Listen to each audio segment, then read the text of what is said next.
Welcome everyone, it is I, the Spoony Gamer, and today we are finally going to get around and review Star Ocean Integrity and Faithlessness. Let me start off by saying the Star Ocean Integrity and Faithlessness definitely had some pretty harsh reviews. The game is good, it's fun, but I can officially say at the same time, it is my least favorite in the entire Star Ocean franchise. The problem is, had it been any other game series, I probably wouldn't have cared too much. But when you have a story, or when you have a series that is known for having epic stories, number 5 comes along and it really has next to no story, you tend to notice. You tend to play a Star Ocean game because you know you can expect a good story from it. Star Ocean 5 had no story. In all actuality, it is no more than a 50-hour rescue mission. That's it. Character gets kidnapped, you rescue the character, she gets kidnapped again, you rescue the character, she gets kidnapped again, you rescue the character. Something else happens, gets kidnapped, you rescue her. Repeat over and over. That's all there is to the story. Its characters this time, though they're not great, are good. And that's something I can say is best about the writing, is at least its characters, despite having no connection to the story whatsoever, turned out to be pretty good, despite the fact that they really didn't jump out and grab me at the beginning of the game. Let's talk a little bit about its combat. Star Ocean took a step back in combat and took a lot of the elements out of The Last Hope from its battle system that I enjoyed, and just went straight back to a complete button masher like Star Ocean till the end of time was. I don't have a problem with that. I enjoy that kind of battle system. I tend to not like games that get too complex with battle systems. I would prefer just a /1 button, so that's okay with me. You do have your side quests and your item creation in there. Sometimes the side quests can get a little bit tedious, especially if you decide to take on all the side quests at once, instead of waiting till you get fast travel, which is midway through the game and then at the end of the game. So most of the time you're doing side quests, which I kind of recommend in some ways. I was a bit overpowered because of how much I grinded, because of how many side quests I did. I never really felt I had any less amount of full. For those of you who don't know, full is the currency inside of Star Ocean. But I had more money than I knew what to do with in the game.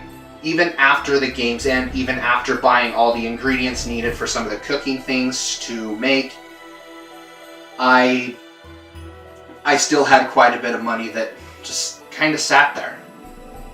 I think only once I spent all of my money and couldn't buy something I wanted, but that was like at the very beginning of the game.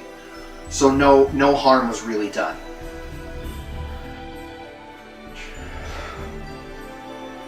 Like I said, its gameplay is solid. It doesn't break any new grounds. It does set up the side quests kind of like it did with The Last Hope, but the game overall just felt repetitive. Its biggest achievement was definitely its scenery.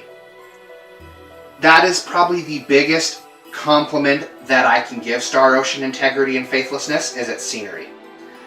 The scenery was beautiful to look at. They really paid attention to the textures.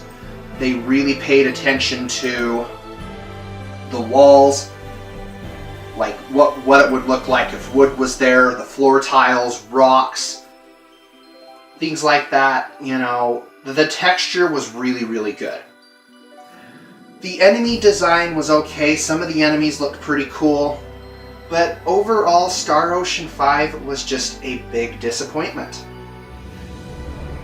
And I want to have more positive things to say about it. It's not by any means a horrible game. It was a solid game that I did enjoy putting the 50 hours I went into playing it. I really wish that there's a Star Ocean 6. I hope that Square Enix and Tri-Ace just doesn't give up.